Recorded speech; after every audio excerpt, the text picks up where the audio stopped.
বন্ধুসকল, আপোনালোক সকলোকে মোৰ চেনেললৈ স্বাগতম জনাইছোঁ। আজি মই এক অন্য ধৰণৰ তিল চিকেন বনাবলৈ চেষ্টা কৰিম। আহকচোন চাওঁ কিদৰে বনাওঁ, কি কি মছলা ব্যৱহাৰ কৰোঁ।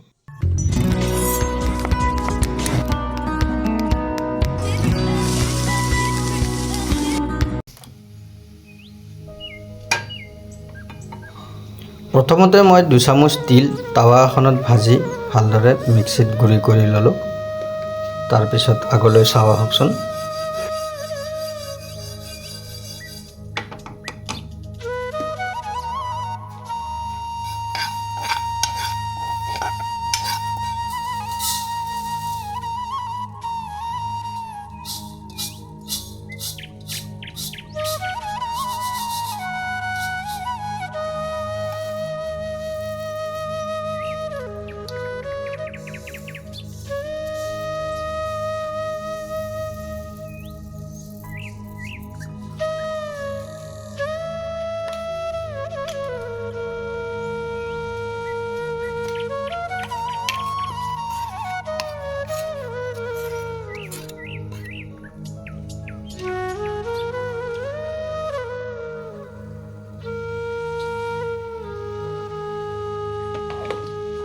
মই ইয়াতে 1 কিলো চিকেন লৈছোঁ।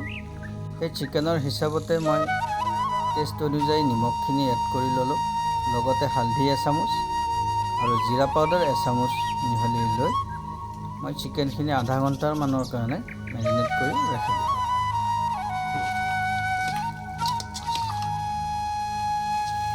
মই 1 কিলো চিকেন হিচাপতে লোৱা মছলা কেইবিধৰ ভিতৰত হ'ল তিল 2 চামুচ, শুকান জলকীয়াৰ পেষ্ট 2 চামুচ, নিমখ, 2টা মিডিয়াম সাইজৰ পিঁয়াজ, আদা নহৰু 2 চামুচ, লগতে জিৰা পাউডাৰ 2 চামুচ আৰু হালধি পাউডাৰ 2 চামুচ আৰু শুকান গৰম মছলা, গোটা গৰম মছলা যিটো, তাৰে ভিতৰত তেজপাত, শুকান জলকীয়া, জালুক আৰু দালচেনি আৰু লগতে গৰম মছলা এচামুচ। আহকচোন চাওঁ আগলৈ।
এইদৰে আপোনালোকেও কেতিয়াবা মছলাযুক্ত তিল চিকেন ঘৰতে বনাই খাই চাবচোন, খুব সোৱাদ লাগে। ভিডিঅ'টো ভাল লাগিলে লাইক আৰু শ্বেয়াৰ কৰিবলৈ নাপাহৰিব।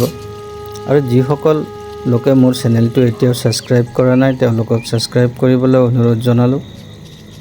আৰু আগলৈ আন এটা ভিডিঅ'ত লগ পাম বুলি আশা কৰি আজিৰ ভিডিঅ'টো সমাপ্ত কৰিলোঁ। ধন্যবাদ।